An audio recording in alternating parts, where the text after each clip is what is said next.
showed him the thing, and he goes, this backhands me across the chest, right? He goes, if that's not a sign from God, you're never going to get one.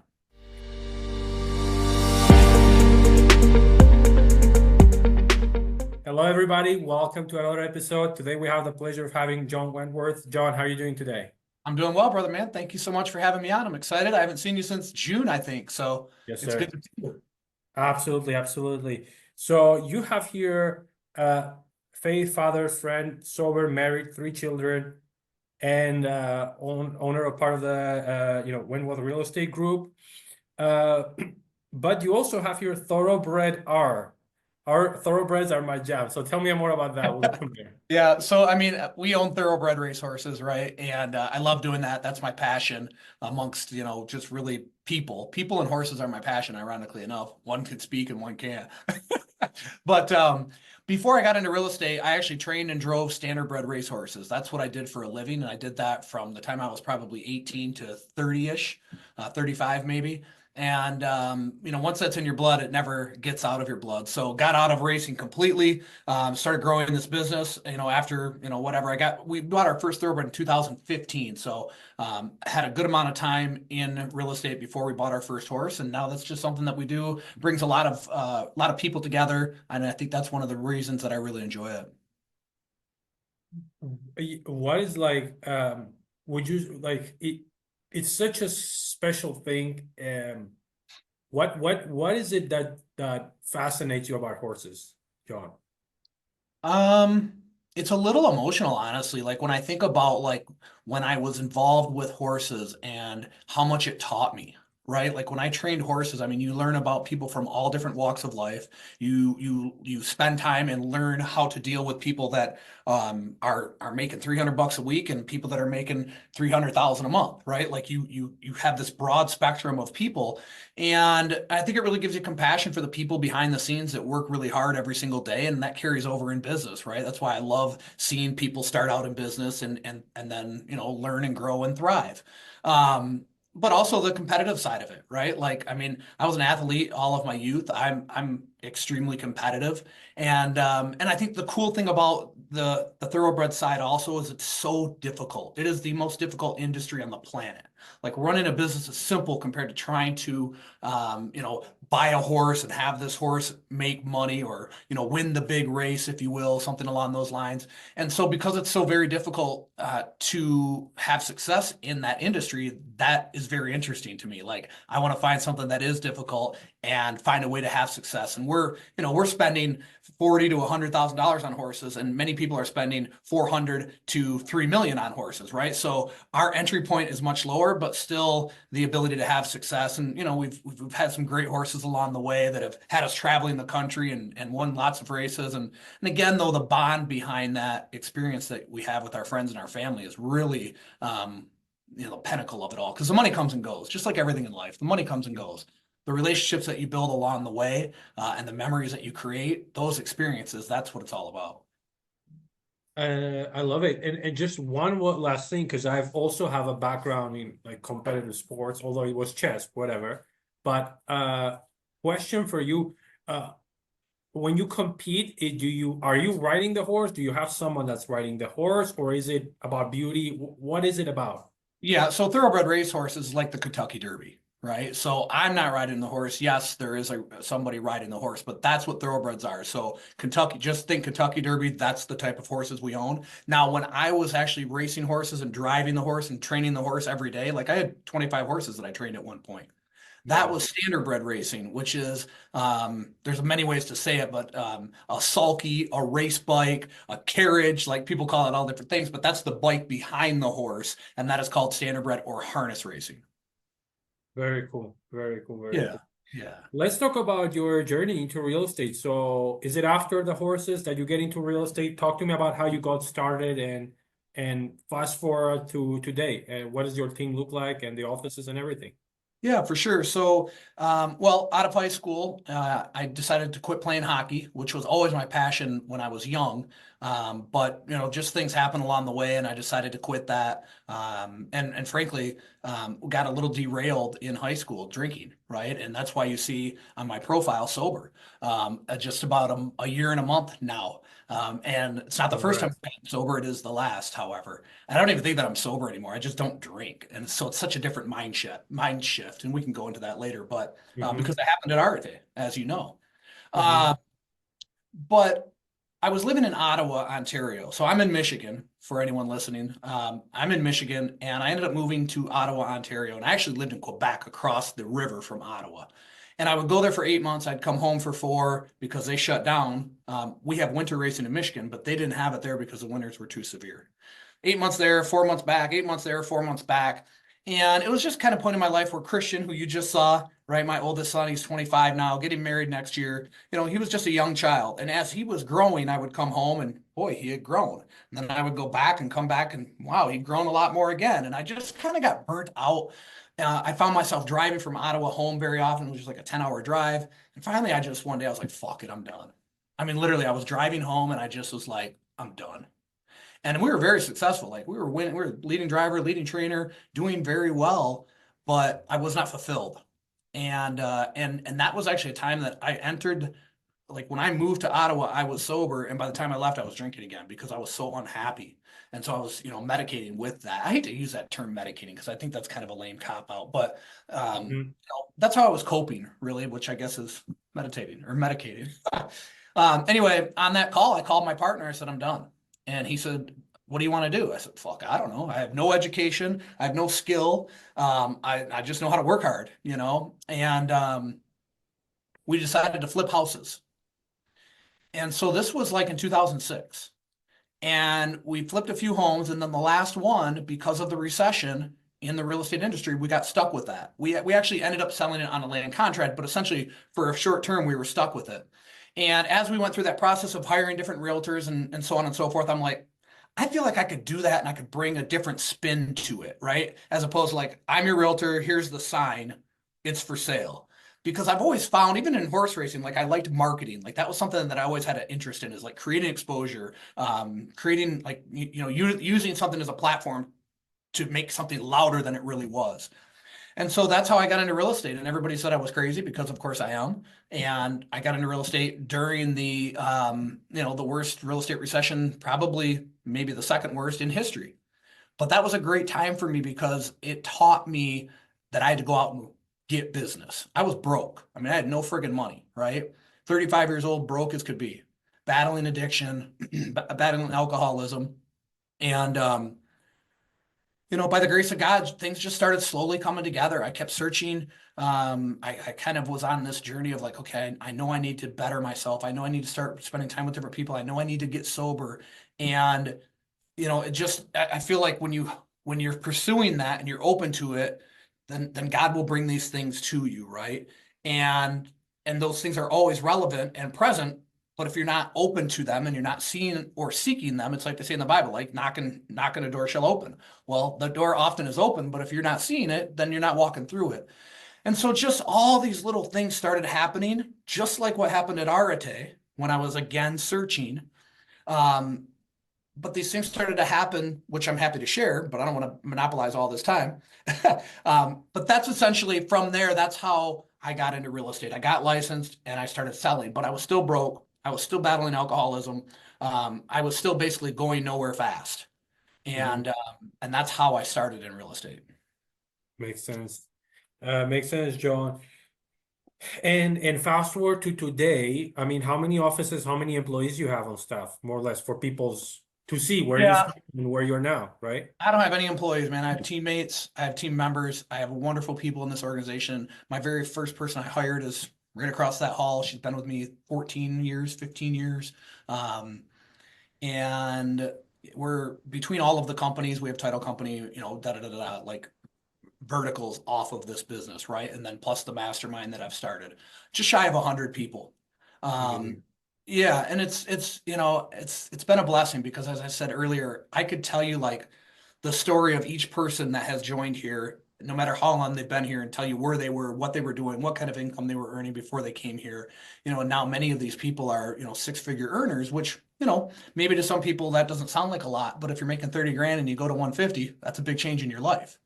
But then there's also that personal development side of all of these people. And that's really what I love the most because I know, like, coming from where I came from, my childhood, the things that I've gone through, like, I don't know, I just have this spirit of wanting to help people achieve their best self.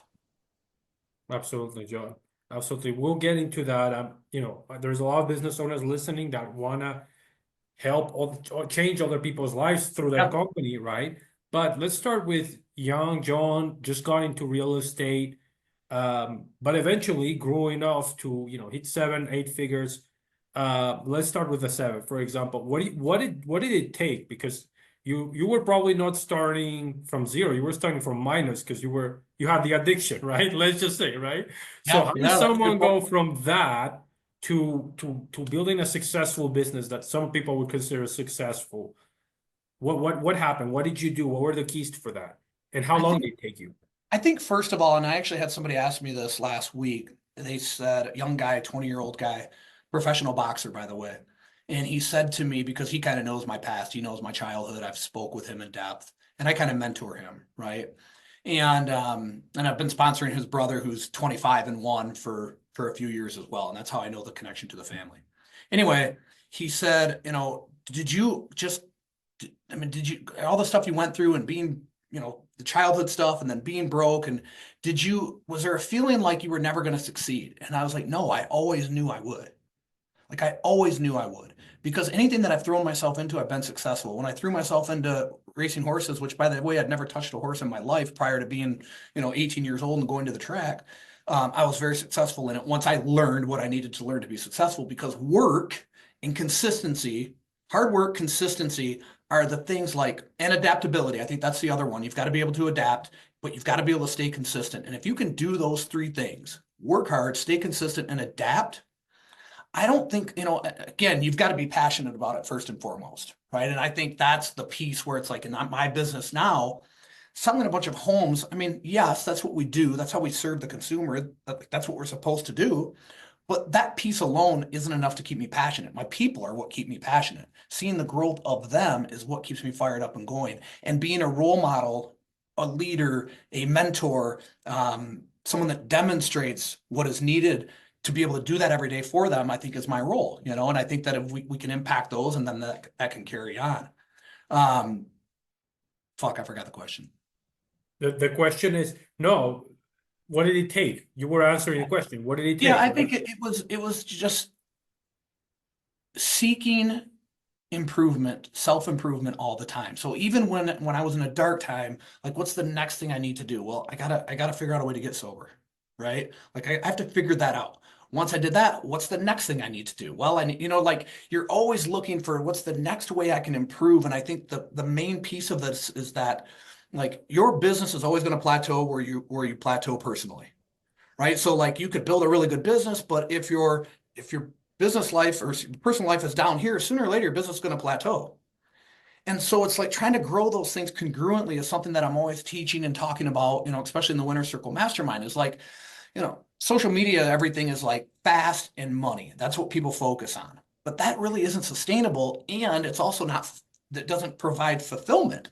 It might give you some gratification instantly, but it doesn't provide fulfillment. And so, on that journey, it's just like, how do I get better? How do I improve? Who do I need? What circles do I need to be in? Who do I spend my time with? Who's doing or has done what I want to do and model that behavior and then make it even better? And I learned so many of these things from training horses, right? Like I didn't know anything about horses. So I watched all these people and I worked for all these different people. And I took all of the good things that I saw them doing and compiled them together. Then I threw in my own common sense and ideas.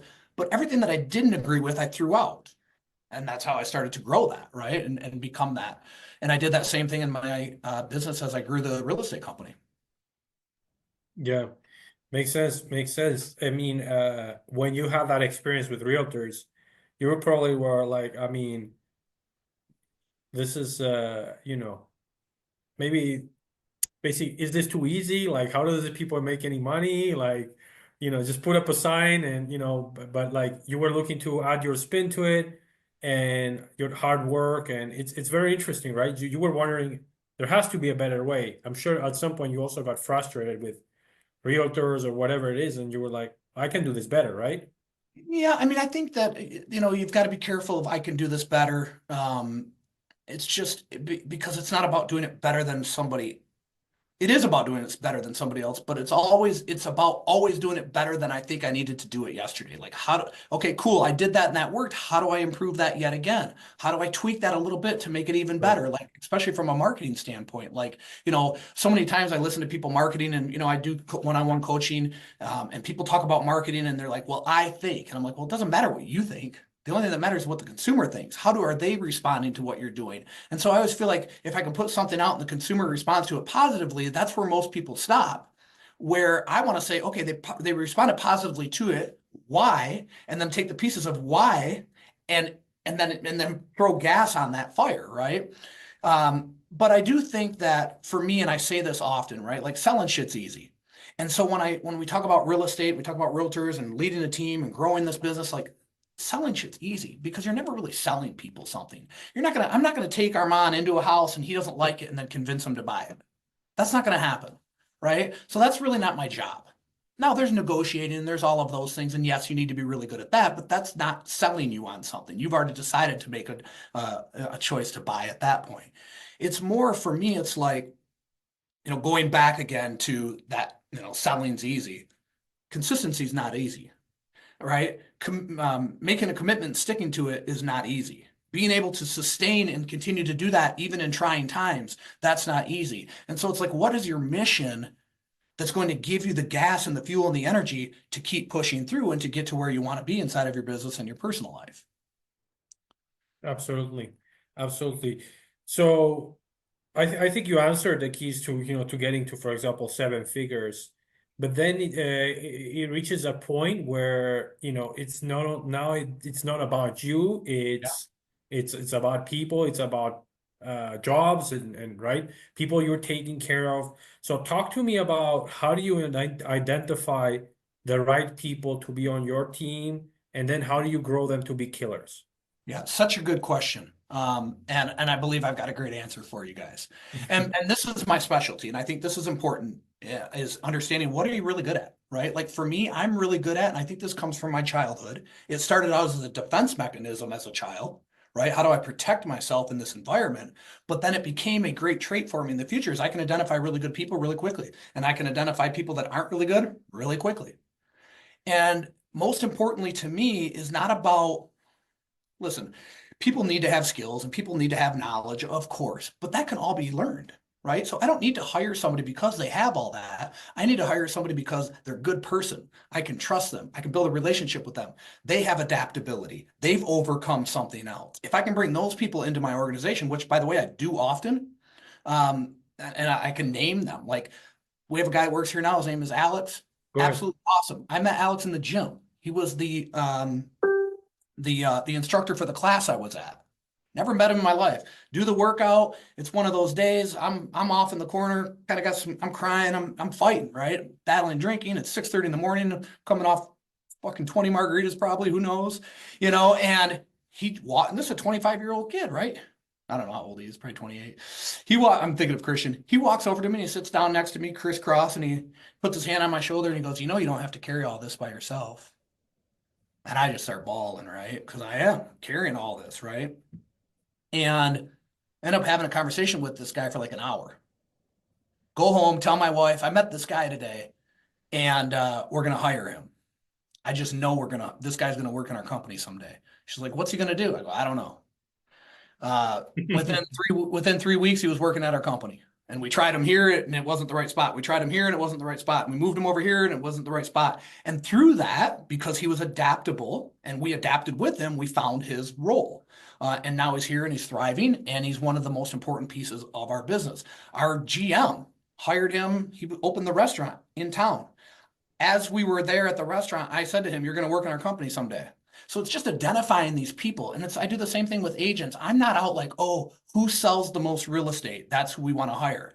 Generally, that's probably not who you want to hire. Not because they're bad, but they're kind of doing their thing. They're probably less coachable than somebody new because they're already doing their thing. And we want to bring in same idea. People that are coachable, people that are good, hardworking, honest, ethical people. We can teach them, we can coach them and build them up from there.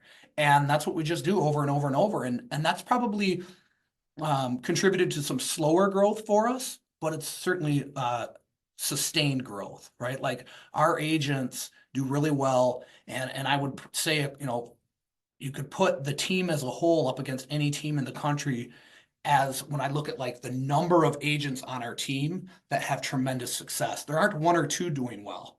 There's 30 doing well. And yes, and you took them from zero to hero, let's just say. They're less likely to leave, they're less likely to, all do all these things versus in other companies, like it's like a revolving door, right? We all know.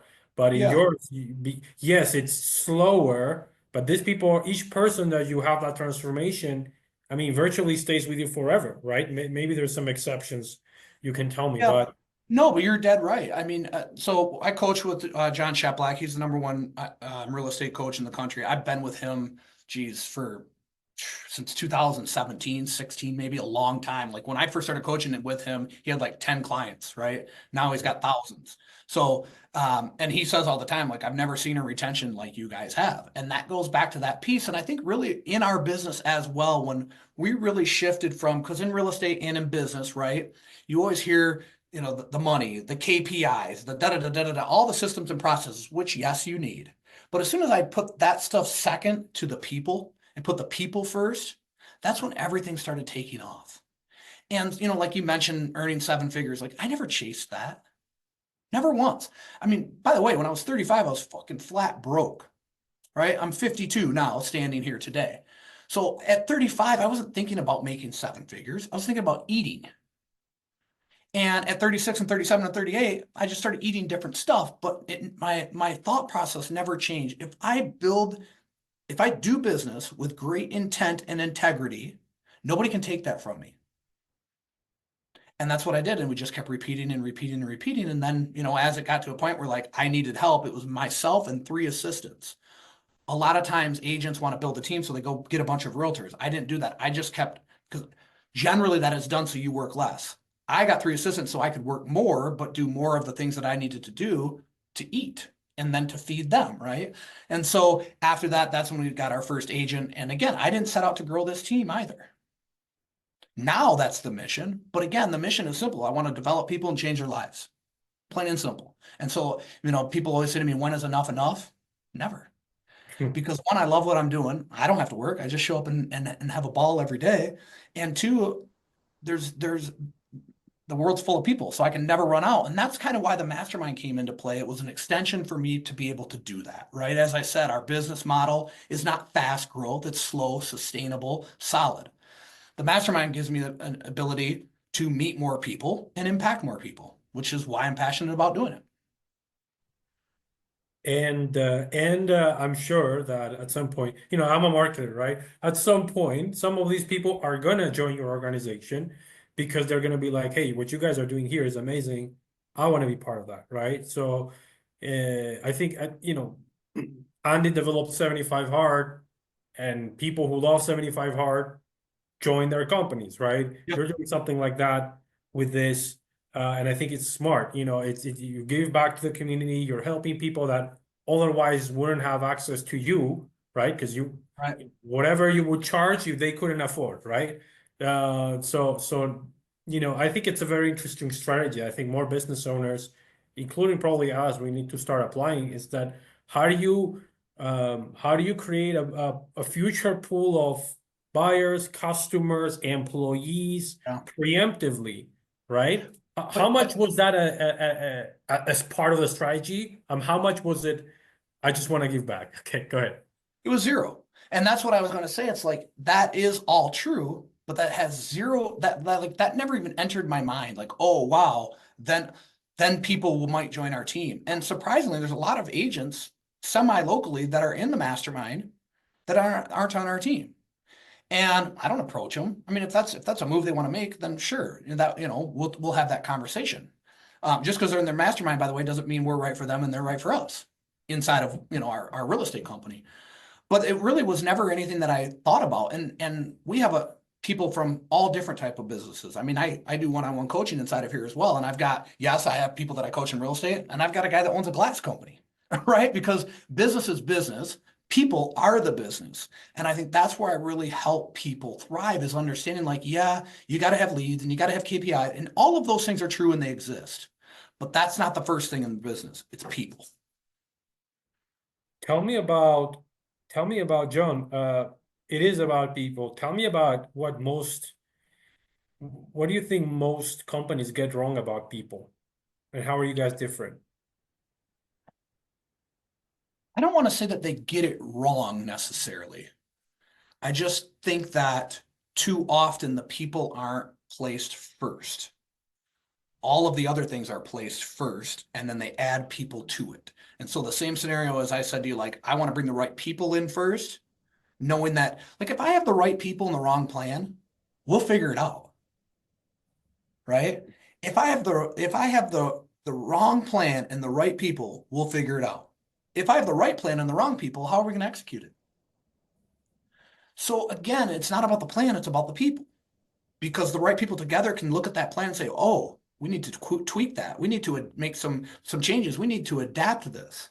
And so I think just in general, that is one reason where businesses, I don't want to say fail, but where they are challenged a little bit. And then the other piece I think is that there's not enough development in the people and in their personal growth, right? Like as humans, whatever we have or whatever we're dealing with internally or outside of business shows up in our business. And so it's like we have to kind of treat that as well. Sure. So Alex, who I mentioned, I mean, he does counseling here. There's not another real estate company that I know of that has somebody that does counseling. Now, do I want to say counseling? I don't know. For to make it really digestible for the viewers, like, yeah, he meets with people and essentially does counseling. He leads a Bible study. Like we do a lot of unorthodox things. And by unorthodox, like other companies aren't doing these things.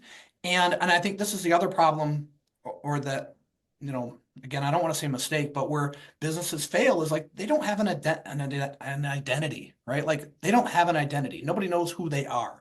And for us, it's like, it's really simple. Everyone knows who we are. We are who we say we are, and we demonstrated that on social media, and we carry that inside. We don't make choices based on what other people think. We make choices based on what we believe internally, and then we carry that externally. And so by doing that, then now the right people come forward. We don't have to go recruit. The right people raise their hand and say, I'm in real estate or I'm getting in real estate, and I like what I see from you guys. So John Sheplack, as I said, my coach, he taught me this a long time ago. If you try to be everything to everyone, you end up nobody to no one. Be who you are, right? You mentioned Frisella earlier. Obviously, if anybody listens to what's the podcast called? Really, yes. Thank you, Real AF. I was trying to say Arate. Listens to Real AF is in Arate like Andy is Andy, and he understands that. So his audience isn't for, or his message isn't for everyone, but his audience 100% is all about his message. And yeah, exactly. And same for the company. I think a lot of companies can work on that. But talk to me. You really piqued my interest with when you said the unorthodox ways. I do believe you are one of the very few that has a counselor, in the companies. What else do you do that's unorthodox in your industry? Talk to me, walk me through Swear a lot. I'm working on that, but I do swear a lot. I think, we focus on a lot of acknowledgement of our agents. We spend a lot of time together. We do a lot of community I see outreach. it. Like you have multiple posts a week about agents winning, right? I mean, how Yep. many? Tell me, like, let's be specific, right? How many Yep. times do you shout out agents? You Every time they personally? win. Every time they hit a milestone, every time they have an achievement, every time, there's the agent that hits 10 million in volume, right? That's a big achievement. And there's the agent that gets their very first sale in real estate. That's an achievement also, right? That's their achievement as big as is the other person's achievement is hitting 10 million that's been in real estate for 5 years. So I like to look at like anything that they're doing. I like to acknowledge people for their hard work. You know, like I always say, attached to the process, not the outcome, right? Like if you can stay, that's why I said earlier, consistency, adaptability. Like if you can stay in the box and you can stay attached to the process, those are the people. Like if those people are are doing the thing and they're doing the work and they're having a little bit, more challenging time frame of having success, we got their back. It's the people that don't do the work. We're like, hey, you're not doing the work. You either do the work or you don't do the work. But if you don't do the work, you can't be here. Um, and that's not to be harsh, but it's like, if this isn't the career for you, then let's go get you into a different one before you go broke. And so acknowledgement's really important, and we acknowledge everything, as they win. Personal achievements, like, I put a gym in the basement of this building. And that's been really huge. So we have a Gym Crusher award that we give away every year at our awards show, which we do when's our awards? I think February. I don't know. I'll know the day before. But acknowledging people on the big stage as well. So at our awards gala, really focusing on like who held the most open houses this year, right? That's a function of following the process. Who was in the gym the most this year, the most consistent in the gym, et cetera, et cetera. So we're looking for any way we can acknowledge people personally and professionally. I actually happen to have my awards in 5 days, 4 days. Oh, wow. So I Love it. actually, this is perfect. You just randomly said that. Tell me what else do you reward? Because I think, ultimately you are a high performance organization. So as a high performance organization, what do you reward? You said open houses. You said Well, gym. on the yearly, weekly we do. So every week we do pending agent of the week. We do core value exemplifier. So who in our organization is exemplifying our core values? And then rather than me acknowledge them, people inside of the organization acknowledge each other. And the person that got acknowledged then the following week is the person that has to acknowledge somebody else. Right. So that continues to carry forward. Go ahead. Very cool. Is there a reward attached to it, or is it just recognition? The reward is the recognition. Okay, And here's keep the other going. piece, like and I don't mind rewards and I don't mind gamifying stuff, but first of all, they're in sales. So your reward is you sell more, you get more, right? The second piece is, man, you should be doing it because it's the right thing to do. You should be doing it because you want to be a great teammate, not because you get a freaking reward for it. I think the acknowledgement of your peers should trump a gas card, right? Or should trump other. We do get like agent of the month, we give a gift certificate to go to dinner. So we do that as well. So we do weekly and monthly, and then we have our yearly award. And I could rattle off a couple yearly awards. Yes, please. I let the marketing team come up with most of that, so it changes a lot. But open houses, most time in the gym, most unit sales, most volume sales, and then we go through the tier. Who hit 20 million? Who hit 15 million? Who hit 10, 12, 5? Who hit 10? And then everybody that sold at least 5 million, we acknowledge. And then also we do a lot of community stuff. So again, what's our identity? If you came into our community and you went to a local restaurant, you said, "You ever heard of Wentworth Real Estate Group?" Yeah. What are they known for? And most likely, besides selling homes, you would hear marketing and you would hear community involvement, right? Like we've raised and donated over $300,000. Since we started doing all of these different initiatives. So right now we just did No Shave November. We raise money for a local family battling cancer right now. Half the money goes to that family. Half the money goes to an organization here in Michigan that is attempting to eradicate cancer, right? Obviously the person that we give the money to, we take nothing from it. We collect the money, we give it all out. And then the group that we give it to, You Can Survive, everybody works there on a volunteer basis, so they take no money off of the top either. So a great organization that we support, and then we support a local family. We just raised $33,000. This family's going to get a check for 15 grand heading into the holidays while she's battling this particular woman is battling cancer for the third time. Right. So again, just a lot of community involvement in that. We support Whaley's Children Center, which is in Flint, and this is very dear to my heart from my childhood, but this is, children of abuse, foster children, and we raise money and do initiatives for them every year. So very community driven, and that's, again, just, part of who we are. Amazing. Amazing. What I think you're giving a lot of ideas to business owners to really develop their identity, right? In Yes. multiple, like you're like, I think your company has character. If we really were to kind of describe it, your company has character. Thank you. People here work out. People here acknowledge each other. People here work hard. People here give back to the community, right? So it's very interesting as I'm pulling back. It's this organization has character, and Yep. here's what we stand for, and here's every single way we reward or we showcase all these things that we care about.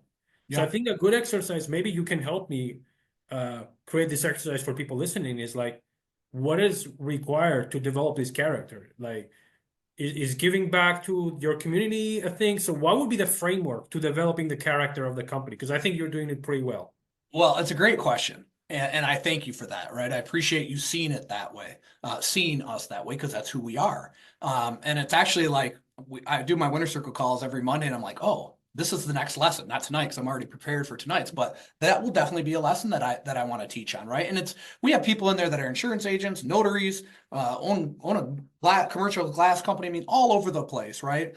But I still feel like inside of that, that would be a tremendous opportunity to share with people. And I think the answer to the question is one, it's got to be organic. So when you say should people be involved in their community, well, if it's organic to you, if you're passionate about it, if it means something to you, which hopefully it does. I mean, I always look at like, I mean, I was out to dinner the other night, 10 of us, right?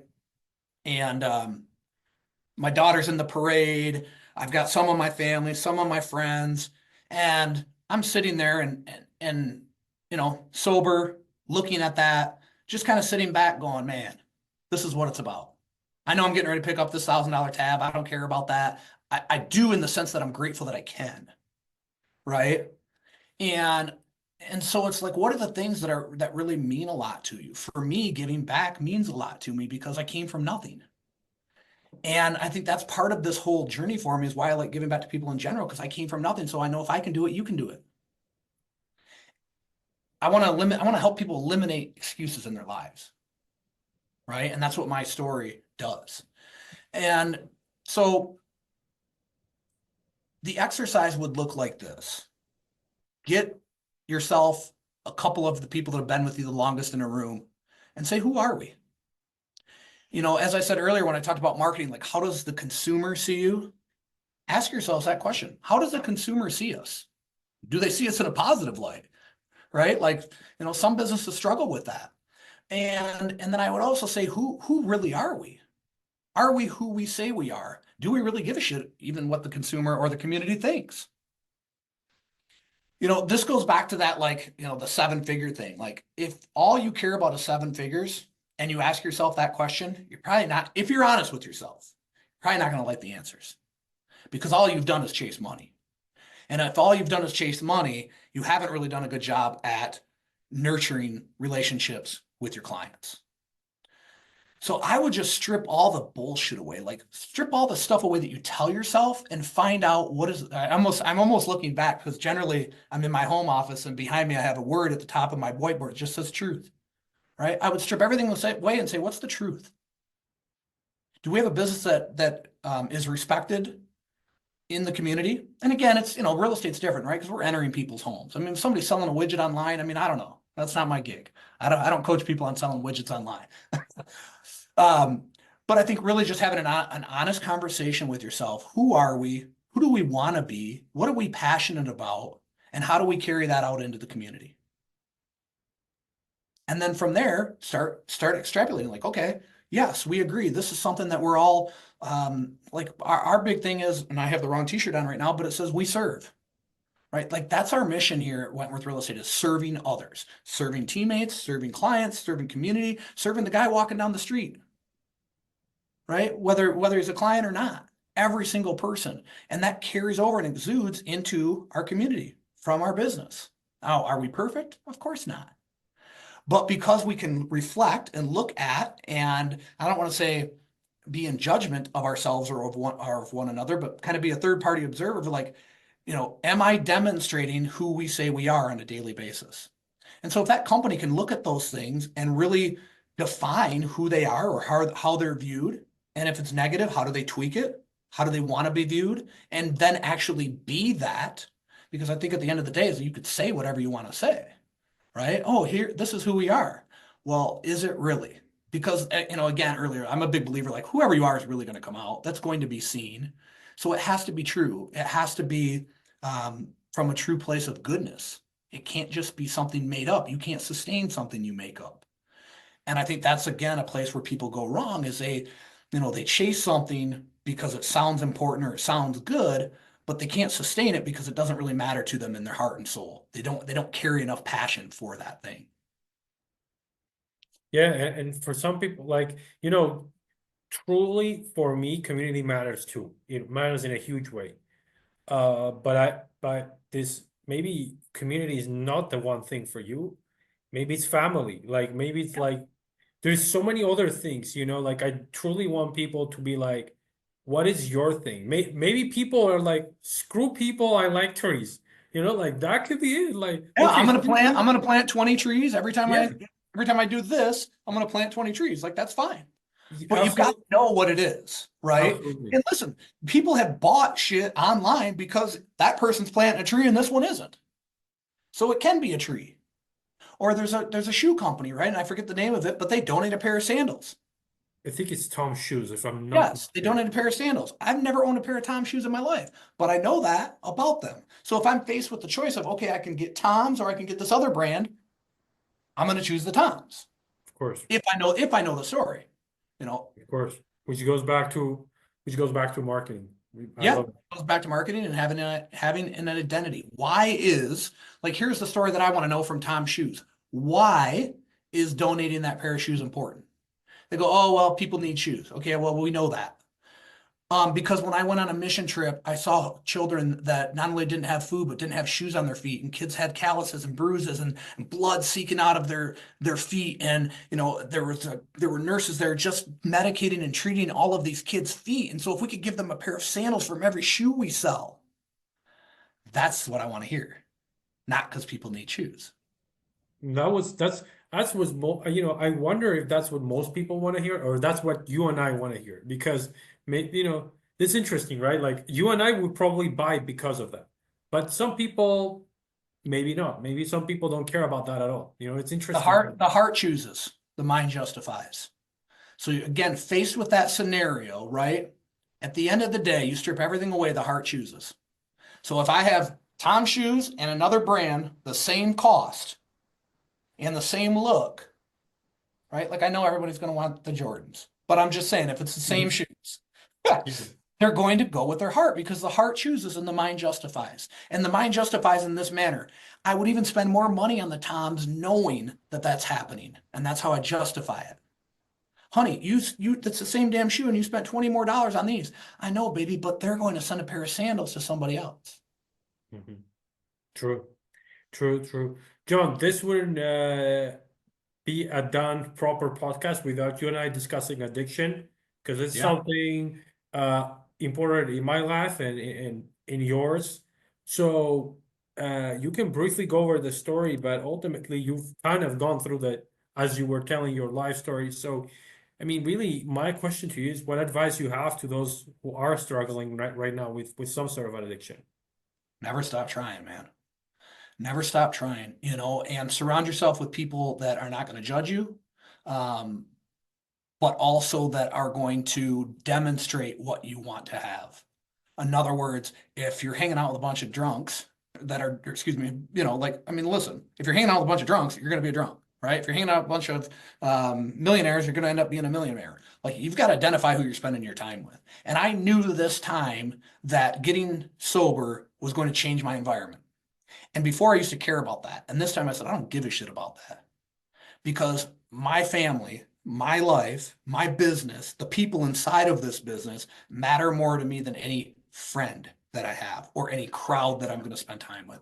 So one is never stop. I believe like I just had a guy last night before I went to bed text me and say, I've been sober this long and this guy's been struggling for a while. And so that was like just such a great thing, right? But what did he do? He kept trying and kept trying and kept trying and kept trying. So I think you have to be seeking it. You have to acknowledge it. Doesn't mean you're going to fix it instantly, but you have to continue to seek it. And then I think you've got to put yourself in positions where, like for me, as I said, when I went to Arate, I went there, spent that big ticket item, right? That dollar to go there specifically to have a conversation with Ed about my drinking. Now, I didn't know that where that was going to lead, but because I was seeking that, because I stepped into that, then God got involved and he directed the rest of the steps, which led to me saying, I'm done. And so it's like, and I remember, man, here's the other thing that we do as addicts, right? We beat ourselves up. And I don't think anyone's immune from that because once we identify, like, I want to stop this, then we tend to get even harder on ourselves. And my wife would even say to me, "It's okay. Today's a new day. Don't be so hard on yourself." Right. And so it's like every single day you're I mean, I would be in the gym 6:30 in the morning working out, thinking about not drinking. That sounds crazy, right? Well, that's addiction. And but I kept going to the gym every day, even when it sucked really bad, right? Like coming off of a night of really drinking, the gym at 6:30 in the morning sucks. But I was putting myself through that pain, thinking that that pain would sooner or later say, okay, this sucks so much that I'm not going to do this anymore. But that wasn't enough. And I think that understanding, because I feel like we all have something different in our lives that will hit for us, and we don't know what it is yet. And so we always have to be seeking all of these different things. Like I kept doing that, thinking that would be the thing. Oh, it sucks, man. It sucks. It sucks. It sucks. Nope. It just kept sucking. Nothing changed. It just kept sucking, right? I needed to get walloped over the head. And when I was at Arte, that's what happened. And so again, we don't know what that thing is going to be. And so we just have to continually be seeking for it. And as I said earlier, when you knock, a door will open. And then you have to be able to walk through the door. And I think walking through the door is understanding you're going to lose friends. You're going to, your entire life is going to change for the better, 1,000%. But like, I mean, for the first few months, I'm like, what do I do now? You know what I mean? So I started gambling. I just started betting on horses more. But it was something that I knew that I liked, and I could focus on that and get my mind off it. And it's weird because from the time Ed slapped me on my chest, I've never thought about drinking again. Man, that's I've, amazing. I've never like, I've never been somewhere like, oh, don't drink, don't. I have zero desire for it. It's just gone. And I believe, for me, I believe in Jesus, right? For me, that's God brought me to that moment where before I tried to take myself to that moment. And so when I would get sober, it would be a struggle, right? So it like, oh, I made it a week. I made it 2 weeks. I barely made it through three, but I did it. Now it's like time is just time. I don't even think about it. And I just really hope that everybody that is struggling has that epiphany someday. And I think the only way to ensure that you have it is to keep seeking sobriety or keep seeking, to get out of whatever addiction that you're in. And again, backing way up to when I was 35 and struggling at the height of my alcoholism, I would say, this is about being aware. I come out of my bedroom, I'm hungover, I turn on ESPN, and they play this story about a guy named Todd Crandall. Tom Rinaldi does this episode about Todd Crandall, and if you're watching and you're struggling, go watch this episode. It's called it's Tom Rinaldi, Todd Crandall, Sober Ultraman. 11-minute episode. I'm balling. This guy's life emulates mine. He's a goalie in hockey. His mom committed suicide. He ended up getting really heavy into drugs and then got sober, started doing Ultramans, and now he's on freaking ESPN. I email the guy. About 3 hours later, I'm driving to work. I get a phone call. It's a 419 area code, which I knew was Ohio, and I knew he was in Ohio. And I'm thinking, no way, right? I answer the phone. He goes, hey, is this John Wentworth? I said, yeah. He goes, this is Todd Crandall. Fucker was just on ESPN. That's a God moment. I walked through the door and God said, here you go. Here's the reward for doing that, right? Now, you don't always get that, by the way. The next day I drove to Ohio, I got sober, and that really was a moment that changed my life because that's when I got sober for the first time for a long time. If I hadn't have done that, if I hadn't have met Todd, I would not have gotten sober. I would not have met my wife, right? And we wouldn't be having this conversation. And by the way, Todd ended up being the best man at my wedding. Wow. Yeah, Smart. pretty Smart, crazy. smart, smart. Hey, smart invited him, huh? That's amazing. That's amazing, John. One thing that I have identified that maybe it's another thing that people should consider is like your identity completely shifts. Your identity is I just don't drink. Yeah, I yeah, just don't. Doesn't have to do with any part of me today, yeah. and that's it. Yep.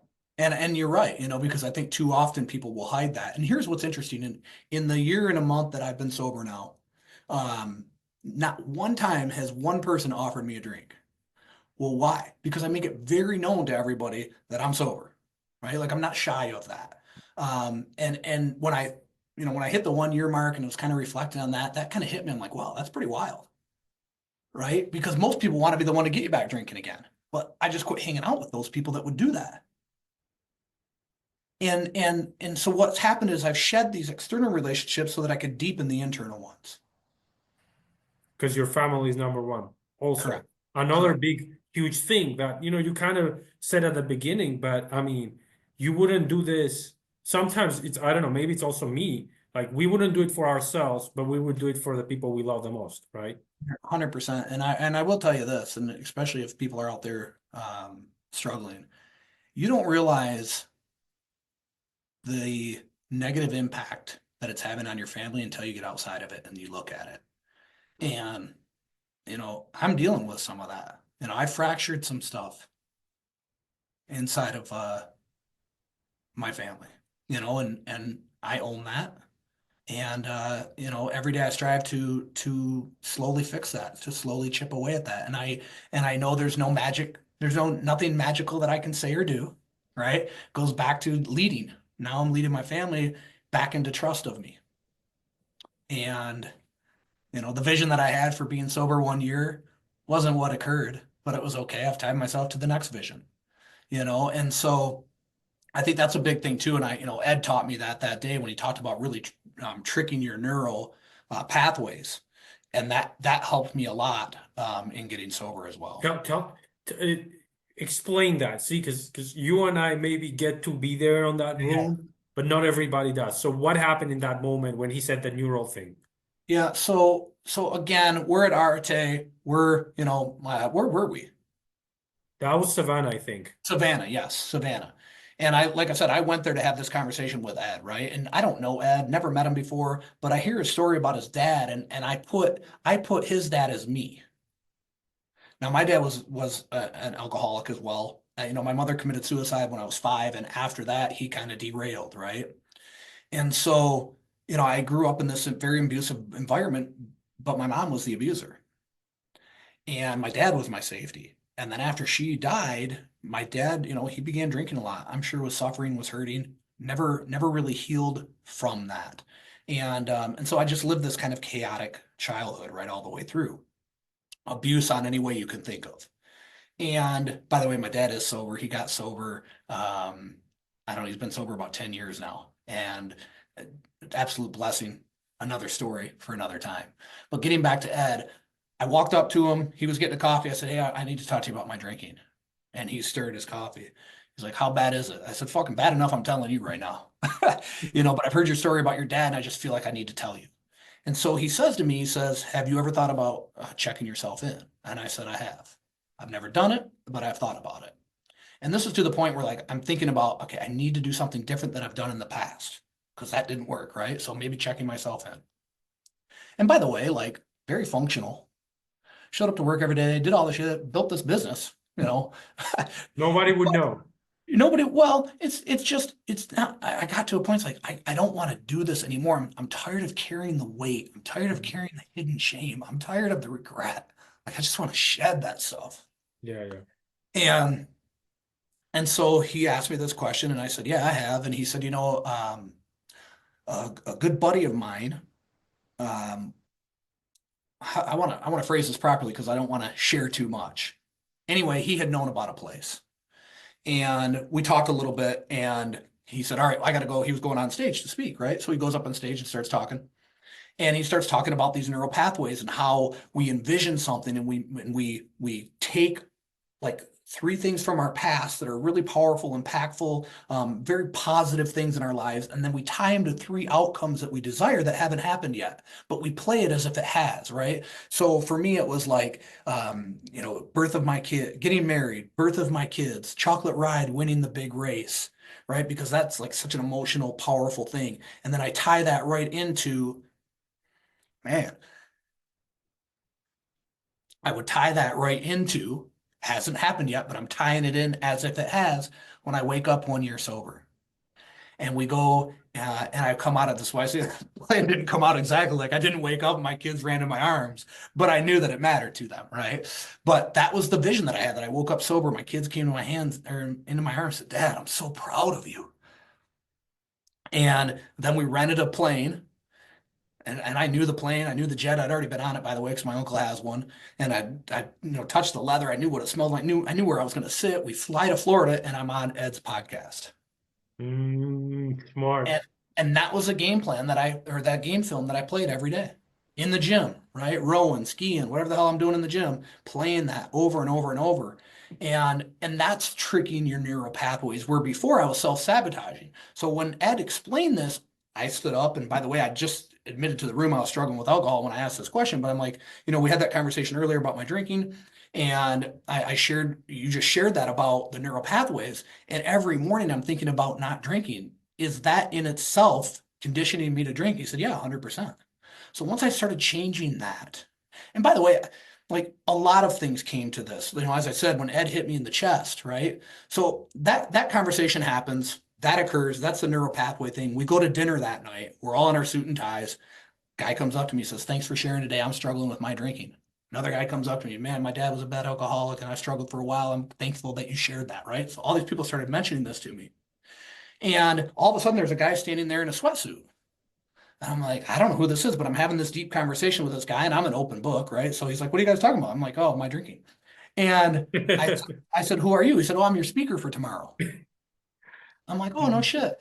And so we get into this conversation, and he says, have you ever thought about checking yourself in? And I said, I have. He said, my buddy works at a place in Tennessee. Now, by the way, when Ed said that earlier, he said, I've heard of a really good place in Tennessee. And Mhm. this gentleman said, my buddy works at a place in Tennessee. I'm trying to find this damn thing. I've already It was the got it. same, it was the same place, basically. It was the same place, and now I didn't have time to ask Ed if it was this place, but with Tom I did, and I went and pulled it up. Right here it is, right here. If my shit'll load, I went and pulled it up, and I showed it to him, and he said, "Yeah, that's where he works." Two people unknown to each other talking about the same place. So I'm like, I gotta go. I leave the conversation. I go to find Ed, right? And by the way, like nobody wants to approach Ed like this, right? But I'm like a little kid right now. I don't even give a shit. I'm like, you got to hear what just happened. He's up there getting a plate. He's getting his food, and he turns like this, and he transfers his plate. Like I remember this like as yesterday, man. Yeah, yeah. And I tell him what happened. I said, I'm telling the other story, and then the guy, and I showed him the thing, and he goes, this backhands me across the chest, right? He goes, if that's not a sign from God, you're never gonna get one. And that was it. What an amazing story. What an amazing story. What an amazing story, John. And we paid a lot of money. We don't need to say how much, but we paid a lot of money to share one of these or a bunch of these lessons that John is sharing today. So I would really Yeah. just encourage people to go back, re-listen to this. But John, what an amazing story. What an amazing time spending with you. Anything else you want to say as we wrap up?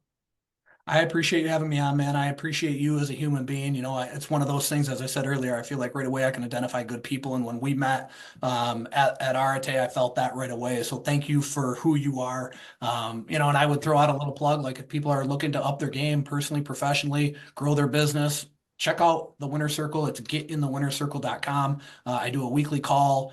Teaching a lesson, and we have live get-togethers, et cetera, et cetera. Check it out if you'd like to. But we're growing that community, and I love serving those people. I love prepping for those lessons, every week, and that's been really, really fulfilling for me to do. And you know what? It's taught me a lot too. Like I have all this crazy shit in my brain, and now I've had to figure out how to verbalize it to others.